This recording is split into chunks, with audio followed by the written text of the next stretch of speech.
Hello, good morning from Eastern Time Zone. Here is Joel, your friend, your relationship and mental health coach. I'm glad to be here again for another episode of the Wholeness Project, a project that is focused on dealing with four critical pillars in our lives: our relationships, our marriage, mental health, then also your spirituality. We know we live in a time and to age today that spirituality is a big factor that we all need to be able to make that big difference in every area of our lives. And today I have an amazing subject that I want to share with us today that I tag how to fight fear, communication tools every couples need, how you can turn conflict into connection. And you can tell today because of the lots of pressure that the people are facing today. I mean, our relationships is going through a rocky moment, through a lot of tense moment. And I want to use this episode as an opportunity, to just share on how we can fight fear, especially in marriage, just much more beyond the marriage, other relationships, but how we can fight fear. But today I'm just going to be talking more on how couples, can build the communication skills that they need, to make that big break they desire in in their marriages. And so like I've always shared about me, my name again is Joel. I have a master's in clinical mental health counseling. I always call myself a relationship and mental health coach, and I do a lot of wellness education. And the Wholeness Project is held every Monday, 9:15 a.m. Eastern Time Zone. I want to encourage you, if you're online, you can share this link with someone, let them join us, because we're going to have an amazing time just discovering, just talking about how we can rebuild connections in our relationship. I focus on family, relationship, mental health, and spirituality. And if you want to find more information about me, you can go to joelosebo.com or fgicoaching.com. There you're going to find quite a lot of information about us. And so today I'm going to be looking at this remit, this flow. We're going to be looking at the conflict crisis, what leads to conflict in our relationship. We'll talk about what does it mean to fight fear, and what are the four horsemen of conflict. Then, like I always do, I want to provide strategies, interventions, and techniques that can help you deal with any situations that is going on in your life. I'll be looking at the CBD communication tool. I'll look at the DBT and the ACD tools. Then also I'll give you a framework that you can use for the next 7 days on how you can overcome conflict. Then also, I always like to integrate faith-based, like spirituality plays a big part in our lives and in our relationship. I'll put that in there. Then also I'll be looking at your 7 days practice plan, the plan that you can basically use to basically overcome whatever stressors that you might be dealing with in your relationship. And so this is going to be the remit for today, and I look forward to just pouring out my heart about this subject, and believe that you're also going to have a lot of insight how to manage your relationship. So let's take a quick hit at this. I always go through with statistics, just for us to look at what the crisis is right now in our world. When you look at the crisis that is going, the conflict crisis is quite massive, it's quite big. So why this conversation cannot wait? This is a very important subject that everyone in a relationship needs to hear. So most couples aren't failing because they have conflict, they are failing because of how they handle it. So conflict is going to become part of our life. Offenses will always come from different background, from different faith, from different exposure, from different hurt, the past trauma, the heartbreaks, the disappointment, the attachment issues. They will come up in our relationship. And those things can always lead to conflict. Money can come into place, communication can come into place, taking care of children, career, availability, time, all of these things, they bring conflict in our relationship. But it doesn't mean that they can make us fail in our relationship. We just don't know how to handle them. Statistically, 69% of relationship conflicts are perpetual. They never fully go away. What that means, the last issue that happened was not thoroughly dealt with. And because it wasn't thoroughly dealt with, when other conflict comes or other issues come, the last one that was not dealt with, it spills over into the current one. So when relationship conflicts are not dealt with, they become perpetual, and it leads to lots of crisis. then 67% of new parents see marital satisfaction drop within 3 years. And that's true. The first year you get married, the second year, when there's no baby yet, you guys are really enjoying yourself. But when you start having kids, when you start having other people come into the mix of that relationship, then marital satisfactions begin to drop. It's been discovered that 4.4 more are likely to divorce if you lack healthy conflict relationship skills. So, in every 10 marriages, almost 5 marriages are going to go into divorce if they don't have the ability to resolve conflict. Then, from ratio 5 to 1, positive to negative interactions needed for a stable relationship. Now, for you to have a very stable relationship, the positive in your relationship must be much more than the negative for it to be very stable. But a lot of the time it's as if it's the reverse. We have ratio 1 to 5. You have 1 positive and 5 negative in the relationship, and so relationship are not able to survive or sustain in conflict management. Then in 10 years, it takes average 10 years wait before couples seek help after problems begin. What that means, when couples have problem, the first 1 year they don't deal with it, second year they don't deal with it, third year, by fourth year, fifth year, it becomes very big and troublesome and worrisome to them.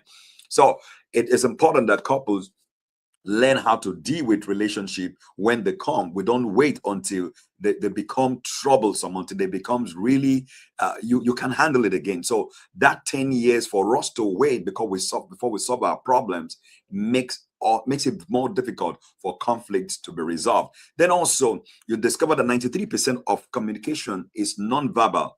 Tone and body language matter most. So sometimes it's not about what you're saying, it is how you're behaving, it is how you're presenting yourself that matters at that point in time. So communication, we say sometimes is non-verbal communication is more. It speaks more, it speaks louder.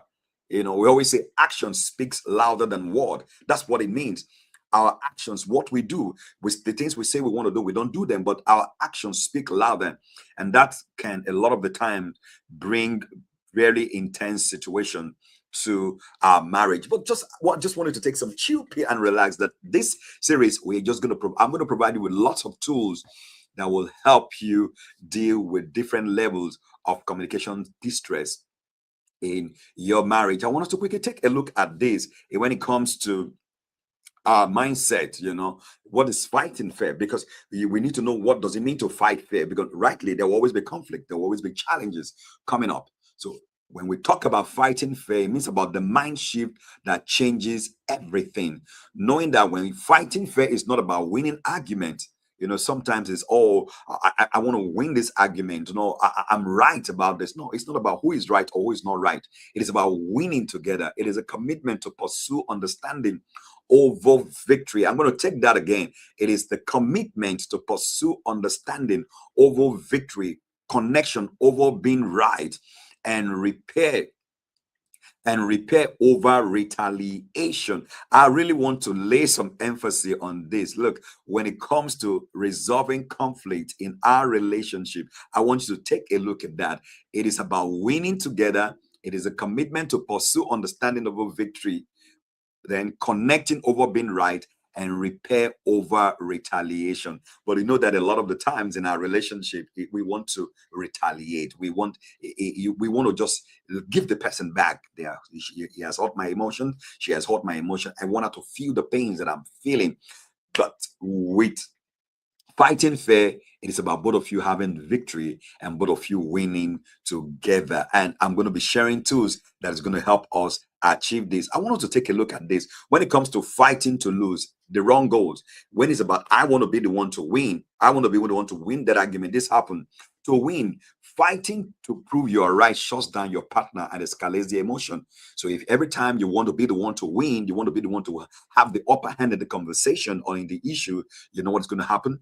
It is going to shut down your partner and escalate emotions. Then also, fighting to lose is this: it's too hot.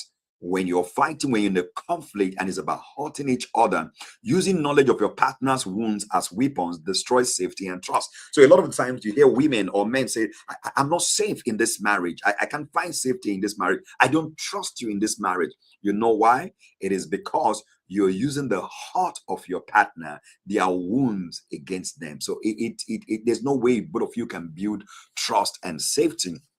Then also, to vent without limit is also about fighting to lose. Venting without direction floods the conversation and overwhelms the nervous system. So when you are venting, you are angry without a reason, without proper conversation, without talking about them. I'm telling you, it's going to break down the nervous system.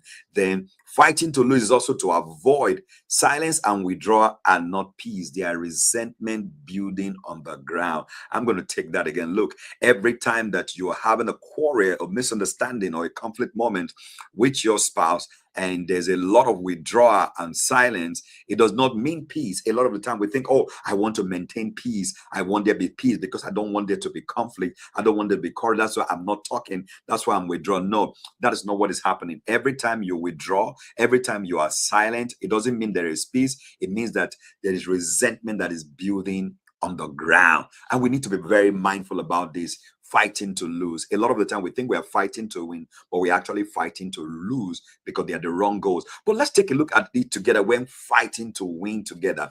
When we have conflict, when there's a challenge that we're in this together, we need to attack what the issue is. This is what happens every time that couples come together to fight to win. When the fight fair is to understand. So you want to ask, what is my partner really trying to tell me before formulating your response? You know what happens a lot of the time, when our partners, when they are talking, we want to assume, we assume for them, we think we know what they're saying, we try to conclude the conversations for them. When we do that, a lot of the time we miss out. So the goal must be, what is she trying to communicate to me? What is he trying to communicate? Why is he feeling the way he's feeling? Why is he thinking? Why is he talking the way he's talking? You must first, one of the laws of highly effective people is one. I think it's the second law. It says second habit. It says, seek to understand before you are understood. So it's important for us to look, okay, why is she talking this way? What's going on in her mind? What is she feeling in her body? What is he feeling in his mind? What is he stressed about?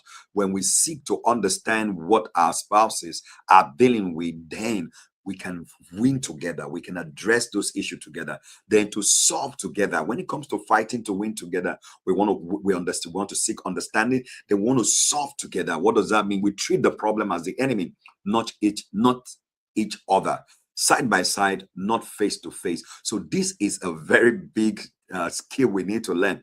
When there's an issue, it's important that as couples we fight the issues, we treat the issues, not ourselves. A lot of the times I see as couples, what we do, the issue is there, the childcare issue is there, the financial issue is there, the money problem is there, the accommodation problem is there, the spiritual issue is there, the third party influence, the infidelity is there. Those issues are there.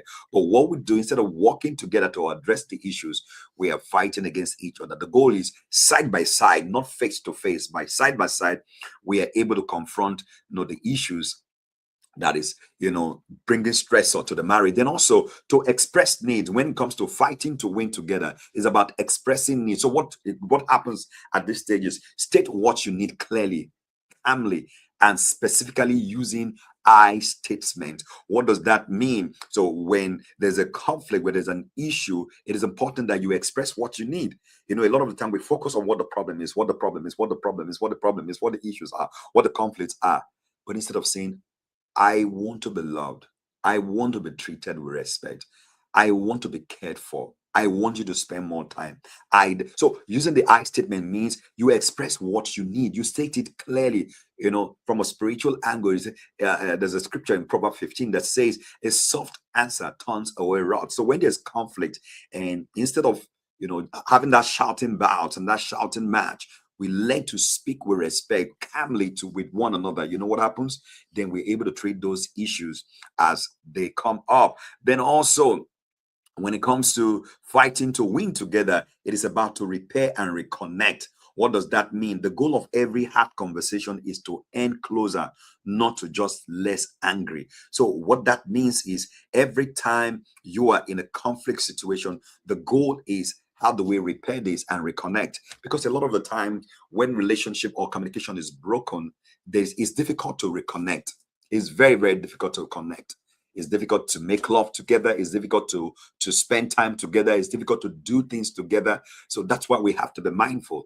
You want to be mindful of the stealers of your connection, your ability to communicate, your ability to solve problems, because two are truly better than one. They always get reward for their efforts and for their labor. So in fighting to win together, I'm saying also fighting to fair, seek to understand, solve the problems together, express your need. Then the goal must be to repair and to reconnect. I want to thank you again for joining us. I've been sharing on how we can fight fair in our relationships and connect better with our partners. And the next thing I want us to take a look at here is the four horsemen of conflict. And I love this so much.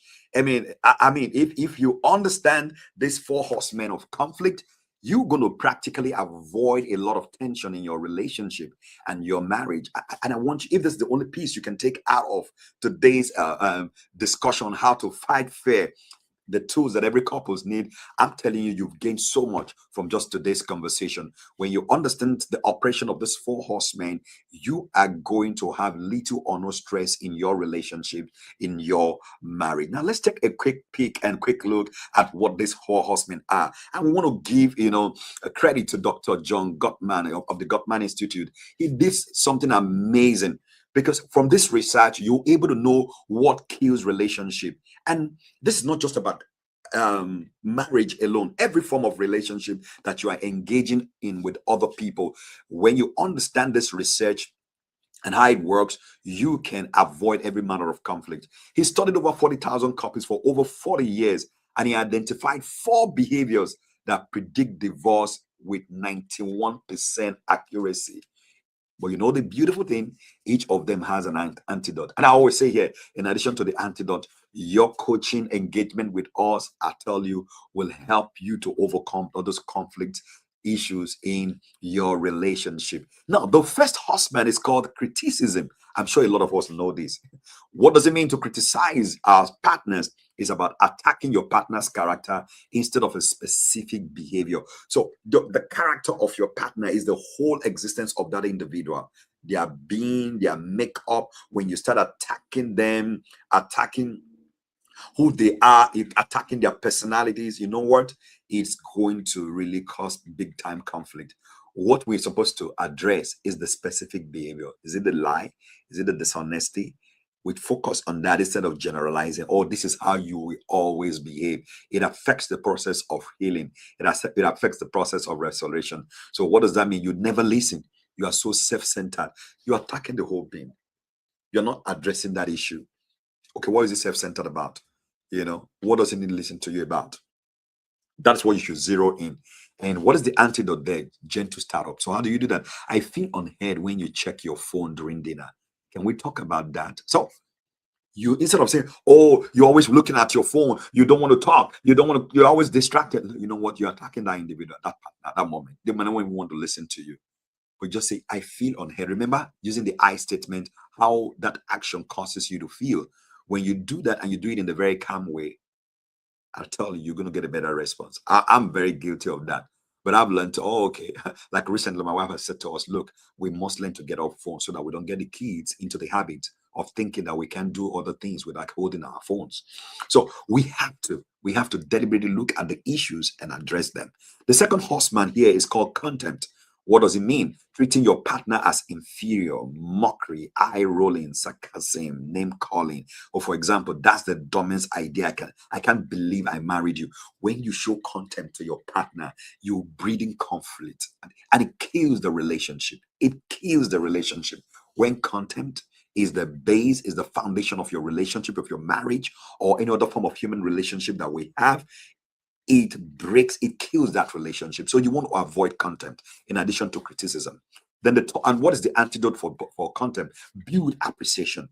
When you learn to build appreciation for your partner, for your husband, I'm telling you, Whatever behavior you want addressed, it will be addressed. So, for example, what do I genuinely respect and admire about my partner? Write it, say it, repeat it.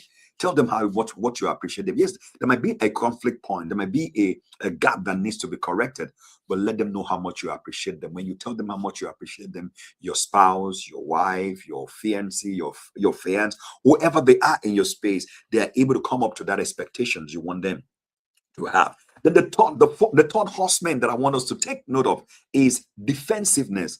A lot of the times, many of us do this. What does it mean? This defensiveness is about responding to complaints with counterattack or victimhood instead of accountability. A lot of the times, many of us as couples, we don't want to take responsibility for our actions. Quite a lot of couples don't take responsibility for their actions. But the moment you're able to take responsibility, even instead of being defensive, just, oh, baby or sweetheart, darling, I'm sorry that I did this. I didn't know that was going to hurt your emotions. You know what? You have actually poured very cold, chilly water on a troubling situation.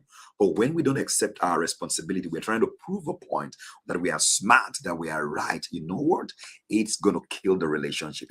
There's a lot of relationships and marriages today that are being killed and being destroyed because people are defensive. And when you are being defensive, you don't bring joy to that marriage and that relationship.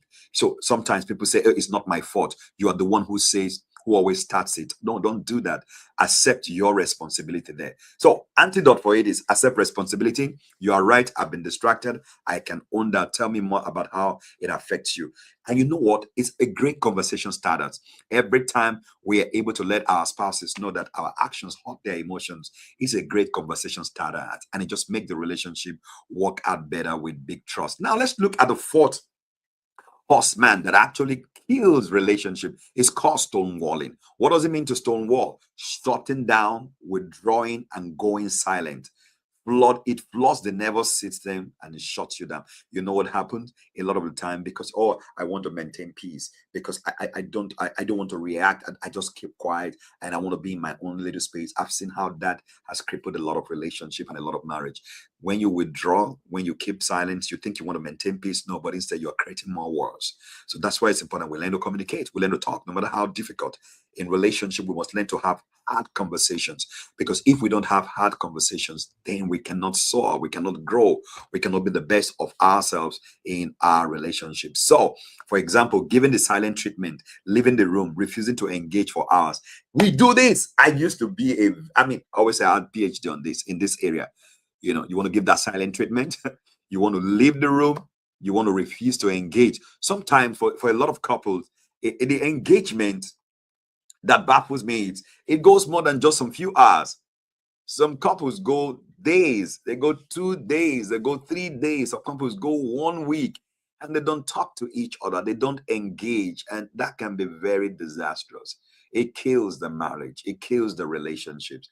And I want to encourage you, no matter what it is, no matter how hard and difficult the issues are, you can always talk about it with your spouse. And so, what is the antidote for you to take care of stonewalling? It's called physiological. So I need 20 minutes to calm down before I can talk about this well. I will come back. So what that means is this: even though you are pissed, even though you are angry, you can excuse yourself. Oh, baby, I just need about 5 minutes to just chill. I mean, because I'm really pissed, I'm really angry, and I don't want to, have an outburst of anger and all of that. So this is very vital and important for you and for us in our marriages, in our relationship, as we deal with managing conflict.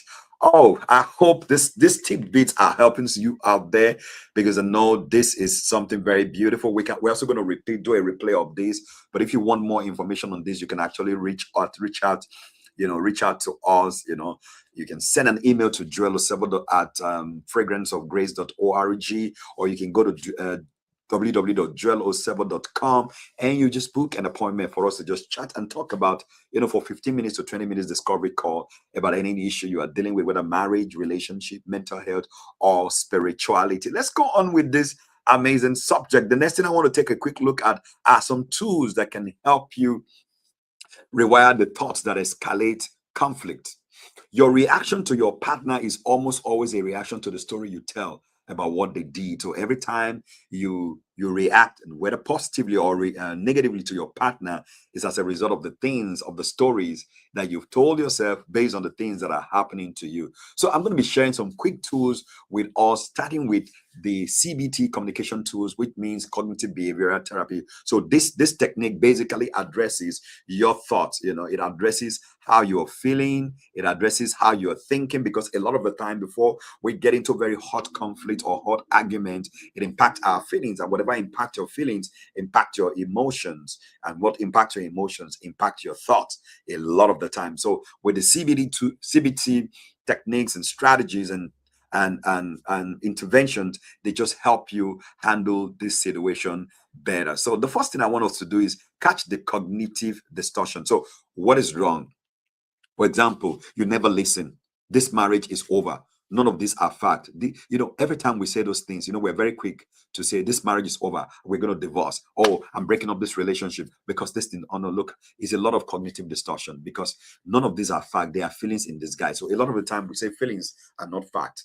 So that's why you need to check. Ask, is this actually 100% true? Can I think of one exception? What is that? What is this, the reality of the relationship? Why do I want to break the relationship? What is the reason behind it? So your thought distortion, your cognitive distortion is important. Then number two, the thought record in conflict. So you want to look at the situation, the automatic talk, the emotion, the evidence for against, the balanced thoughts, slow reaction down, and test the story before you speak. Is it true? Take 5 minutes to rewrite before a big conversation. It changes everything. So for you, your heart, your emotion, you're heartbroken. But it's also great that you take about 5 minutes to do your thought record, to review what is going on, before you engage in the conversation. Then you separate the person from the problem. We've always encouraged this. Your partner is not the enemy. The unresolved issue is. So it is the issue we need to address.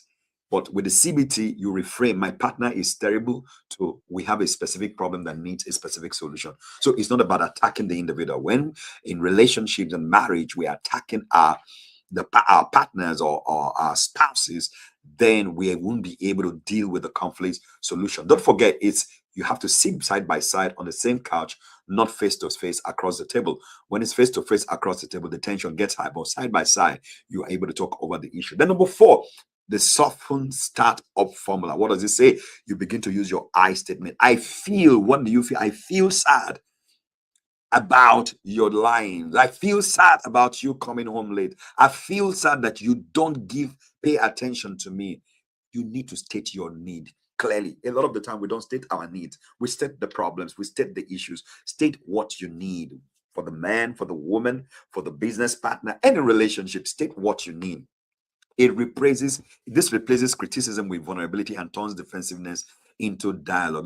You never care. I feel lonely when we don't talk at dinner. I need 20 minutes of us time. So it's better, instead of saying you never care, tell I feel lonely and I need 20 minutes of your time. It's about communicating how you feel. Then behavioral activation for reconnection. Don't wait until you feel connected to act connected. A lot of the time when our spouses or our partners hurt our emotions, what do? We want to disconnect.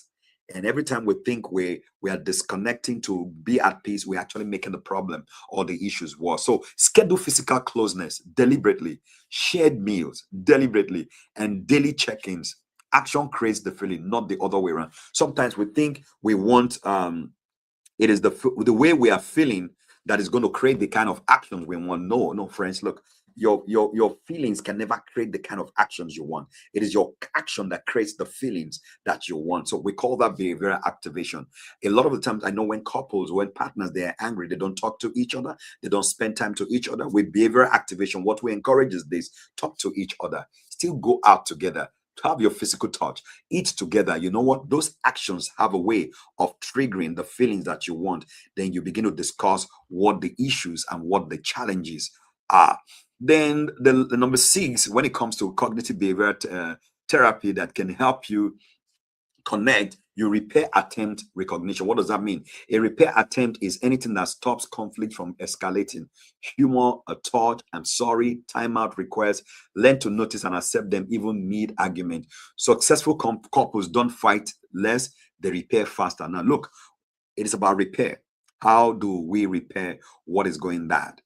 And just, I am sorry, just observing the little good deeds your partner, your spouse is doing, even in the moment of conflict, It's very important to, resolving your conflict situation. Then quickly, I want to talk about another tool that will help you in, in managing conflict or repairing disconnected relationship, and this is under the DBT and the ACT tool. DBT means dialectical behavior behavioral therapy. Then ACT is about acceptance therapy. So here you regulate first, you communicate second. What does that mean? You must learn to, a lot of the time, your emotions and your feelings, they are going to be at play when you are dealing with this situation. So with the DBT, it takes, you use, that's what there's what we call tip before you engage, because you are angry, because you are pissed.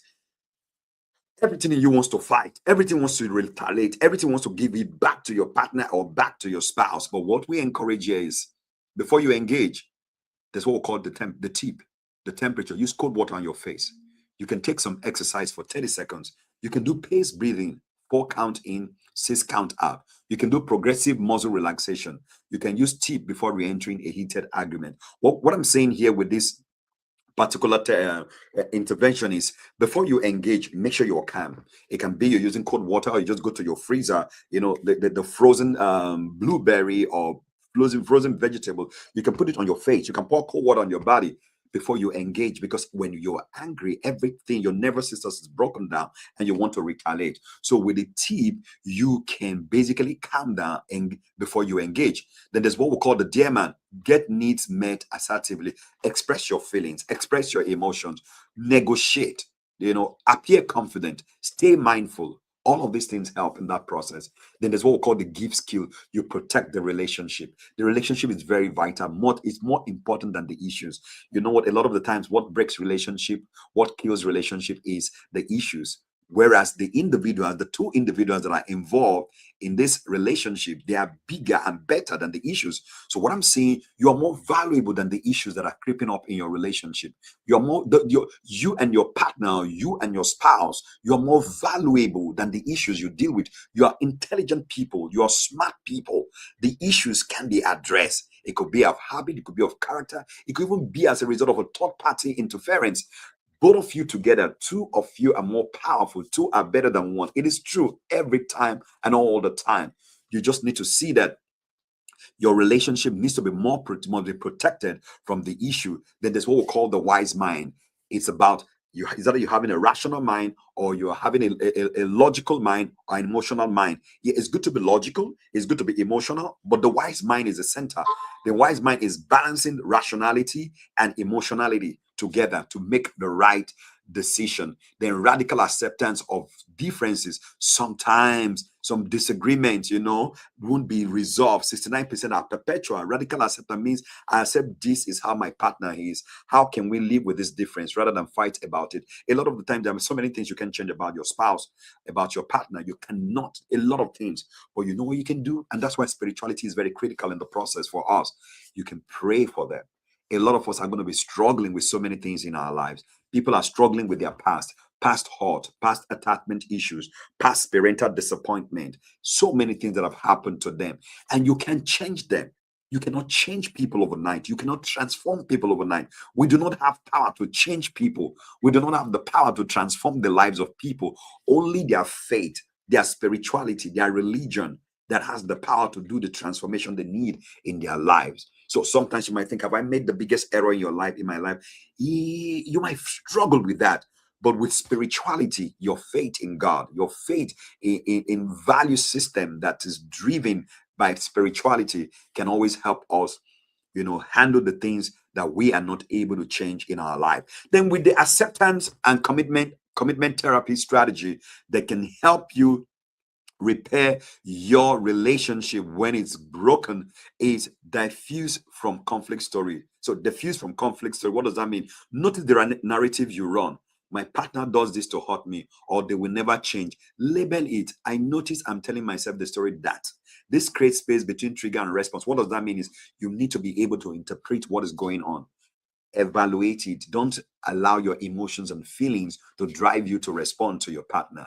Then value-based communication. What does this mean? Ask, what kind of partner do I want to be in this moment? So because you need to evaluate yourself. A lot of the times we're thinking and feeling, oh, this is what my partner did. This is what he did. This is what she did. And sometimes We don't do a critical evaluation of ourselves. It's very important when you want to fight fair, when you want to repair any disconnection in any form of human relationship that you have, always evaluate yourself quickly. A lot of the time, we're quick at pointing the finger. We always say, from traditions, when you point one finger, you're pointing one finger to somebody. Don't forget the other three or four fingers are actually looking back at you. So for you to be able to resolve conflict, evaluate what role have you played in this. Ask those questions. Ask, what am I doing in this process? Then there's what we call the psychological flexibility in conflict. What does this mean? Hold anger, hurt, or fear without letting it take the wheel. A lot of the time we let our emotion take the wheel. Don't let it. Don't let it. You're more mature than your emotion. I want you to believe that. You are stronger than your emotions. You're bigger than the things that you deal with. So learn to manage all those psychological conflicts. Flexibility is not weakness, it is emotional maturity. That you are flexible and understanding doesn't mean you're not matured. No, it doesn't mean that you are weak. It means you are matured. Then present moment listening. Most listening is actually waiting to respond. Act teaches radical presence, no mental preparation, no defense building, just what is my partner actually saying right now. Oh, I used to be very guilty of that. I'm just waiting for my partner to finish before I respond. No, it's being present in the moment. What is he saying? What is she saying? What do I need to do? How do I need to be more empathetic? How do I show compassion? How do I show true understanding from where he or she is coming from before I present what I think, what my perception are about these conversations? Otherwise, we will kill our relationships when we don't put this kind of skills to work. Then, lastly, on acceptance and commitment therapy, what you can do is committed action on relationship value. So you identify your top three relationship value. Honesty, warm respect, warmth, respect. In conflict, ask, is what I'm about to say or do consistent with this value? This is the ultimate guide. In other words, you want to look at the values that drive your relationship, every partnership, every business, whether marriage or you're dating, whatever it is, there must be some foundational value that drives that relationship. Every time it's important we go back to those values that is driving our relationship. It will always help us address those sensitive issues in our lives. I hope I've been adding some great value to you. And as I'm coming gradually rounding up this, I want to look at a step-by-step guide, you know, for every hard conversation. These steps will help you guide every hard conversation. Use this framework every time a difficult conversation is needed. You can print this. So if you want a copy of this, what you can do, just send us a mail, joel.osebo@fragranceorgrace.org, or when you go to www.joelosebo.com, you're going to find a lot of information. So if you need it, you can also give us a call, and with your email, we are going to send you this framework. But this is a step-by-step guide for every hard conversation. Every human being needs to have this, because a lot of the time we're going to have very tough conversation. You must check in with your body first. What is your body telling you? Number two, you ask for the conversation. What is it? Is now a good time to talk about something important? Because a lot of the times there's timing. Timing is important. You want to set the intention together. I want to understand you, not attack you. It's important. A lot of the time, our spouses, our partners think we want to attack them. Let them know you want to discuss. Then also the speaker listener technique, one speaks at a time. So that's what I call the 6 to 20 seconds rule. 6 to 20 seconds rule say at least from 6 to 20 seconds, be quiet. Don't say anything. Let your partner, let your spouse say what they want to say without you interrupting. Then validate before you respond. I'm very big on this, and I love this so much. Find something valid in what your partner said. So, in other words, when your partner is speaking, and a lot of the time this works with men, I'm telling you, sometimes women say, oh, I can get to my husband. I don't know how to talk to my husband. Even for women, some women who might not be able, who don't want to respond to you, when they are speaking, you listen. By the time they are done, validate just from what they have said. Validate, oh, I didn't know that when I do this, it hurts your emotion. I'm so sorry. I mean, I'm really, really sorry. I just do it without being mindful of it. Just validating the feeling and the emotion of your spouse, of your partner at that point in time opens up their world, and you'll be willing and ready to respond to you. So please, I want you to take note of that. Just find something you can validate about the woman, about the man, about your partner. Then also use I statement only. Just I feel hurt. I feel disappointed. I feel heartbroken. I feel alone when you do this, when you don't call Is that when we do that in our relationship, it brings trust, it brings safety, it brings understanding. Then call a timeout if it's needed. So sometimes you can find out that the situation is very, very intense. You need a break. Tell your partner, I need 5 minutes break. I need 10 minutes break so that I can be in this conversation. This is very important. Then lastly, close with repair. So the goal is every conversation with repair, a specific apology for your part, one appreciation, and a physical touch. Oh, this is very important. So can you see that solution there? You can touch. I'm so sorry. I'm sorry. A commendation, an appreciation. When we do that, we are building healthy relationship. Like I said, there's always going to be conflict.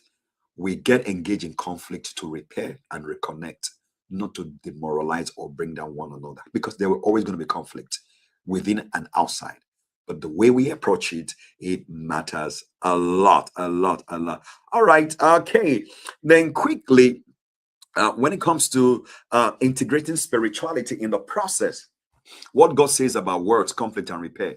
This is very important. Remember what's carry life and death. Remember that it's better for you to listen than to speak. Then forgiveness is not optional. Then there's what we call the triple chord principle. Pray together, invite God into your conflict, then seek counseling. And you know what? In FGI Solutions, in the Wholeness Project, this is what we're all about. We believe the health of your relationship, your marriage, your mental health. Then we also understand, which we always say is optional, when we integrate faith based, when we integrate, God's perspective in the situations that we are dealing with, we are able to find deeper meaning and deeper answer in it. So whatever you're dealing with in relationship, in mental health, in marriage, the faith part of it, what does God says matter? Because when we act upon what God says, we get the result that God gets. So words are powerful. Don't forget. So don't say negative word to your spouse or your partner. Be quick to listen and be slow to speak. Forgiveness is not optional. Don't build a mansion in your heart for that individual. No. Then the triple chord. I love this triple chord principle, always inviting God in the process. It helps to bring quick healing, because God said in his word, he heals the brokenhearted and he binds their wound. I can't do it. Men can do it. Your spouse can do it. Your partner can do it. Even for me as a coach, I know that there are some issues that can be very, very, very challenging to handle for clients. But what do? I pray about it.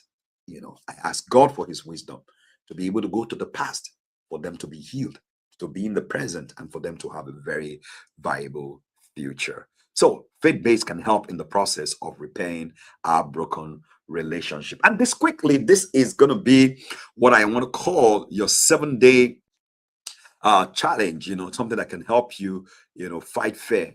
Is I call it the 7-day fair fighting practice plan. Build the habit that saves your relationship. This is very beautiful. You can also send us an email, and then I'm going to send a copy of this to you. So day 1, you audit. Day 2, you regulate. Day 3, you listen. Day 4, you speak. Day 5, you repair. Day 6, you pray. Day 7, you commit. I'm telling you, just for the next 7 days, for the next 1 week, wherever your relationship is, maybe you're at the point of divorce, you're at the point of, you're separated, or so many things are going on. With this 7-day and working closely with us, we can bring quick and fast healing to your relationship. And don't forget, the goal, like I always say, the goal isn't a perfect relationship. It's a safe enough relationship to keep showing up. We want to keep showing up in our relationship. Speaking the truth in love, will we grow to become the full body of Christ? For those who desire to integrate faith based in it, when we speak truth in love, we grow together. We grow in our relationship. So whether you are using the CBT intervention, you're using the DBT, you're using the acceptance and commitment therapy, or you are integrating with faith based, you know what? You can get healing for your relationship. You can fight fair. And all of these tools that I've shared will help you greatly. Whatever you do consistently for 21 days becomes a habit. And that's what we promote at FGI Solutions. I would love to work with you. If you want to get in touch with me, you can send me an email, joel.osebo@fragranceofgrace.org, or you go to www.joelosebo.com or fgicoaching.com. I'm telling you, we're here to work with you so that you can have restored wholeness in your relationship and renewed focus in life. This is Joel Osebo. I've been sharing the last few minutes on how to fight fear, the tools every couple need to win in your marriage. You can go back and watch this. It's going to be on Facebook, on my Facebook page. It's going to be on YouTube page, but also we're going to do a replay of this. But I think best, I would love you to get in touch with me so that we can work together for you to keep winning in your relationship, in your marriage, in your mental health, and also in your spirituality. I want to thank you for being part of today's program. Next week, Monday, same time, 9:15 Eastern Time Zone. I'll be back again with another amazing discussion that will bring you restored wholeness and also renewed focus for life. Thank you very much. Again, is Joel Osebo, your relationship and marriage coach. Bye for now.